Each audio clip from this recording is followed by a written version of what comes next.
Hi Sarah, and welcome to your video feedback on your WBLT.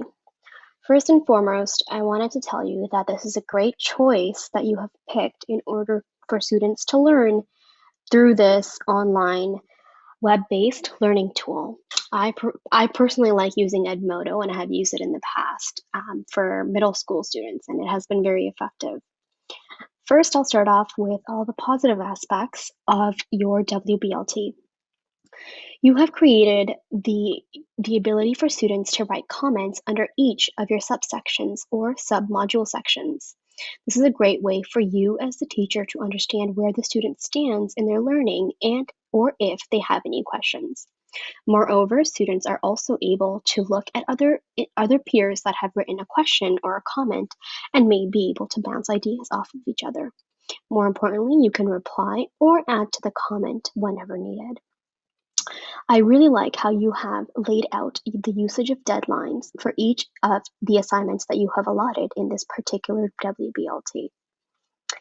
Not only that, this Edmodo also affords you to look at your classes and monitor your progress. It allows teachers to plan events and deadlines, and it allows teachers to send messages to the students. Moreover, you're able to then sectionalize different parts of the assignment. It's not here now, but I'm assuming you will be sharing it shortly, as well as group students into particular groups, and the teacher themselves, the teacher herself or himself, is able to then monitor progress in these groups.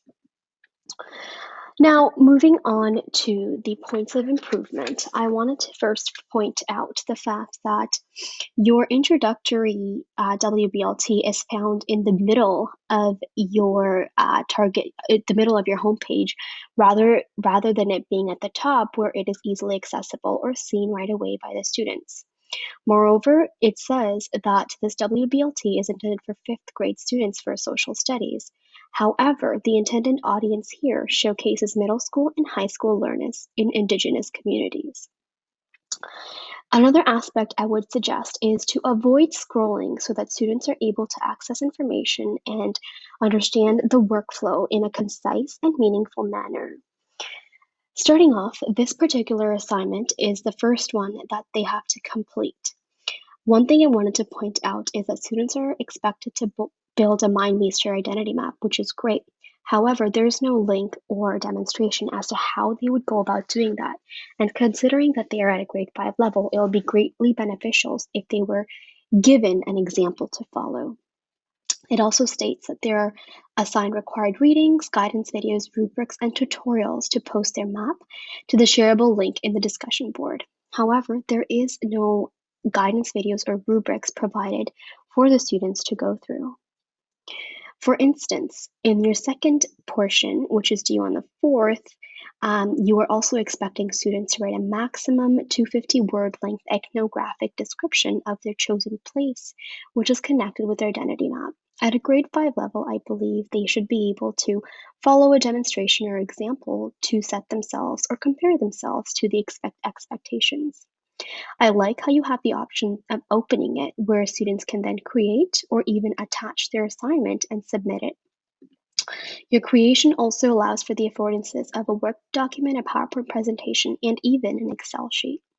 Moreover, it provides them with what they are expected to do before they are submitting so that they are able to check off what they are required to do and if they have done it. One thing I wanted to point out is that I was unable to access this YouTube content, so perhaps double checking it prior to would be beneficial. For students, this also links to another resource, which is great for their understanding and build the repertoire of understanding in terms of Indigenous communities and how they too can connect to everyday learning.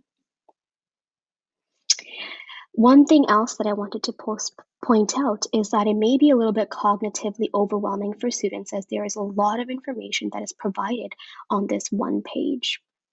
Please be sure to provide more resources, make it a little bit colorful, and add in more animation such that students at this age level are more engaged. Lastly, I love the usage of videos and real-world examples that you have used in this WBLT.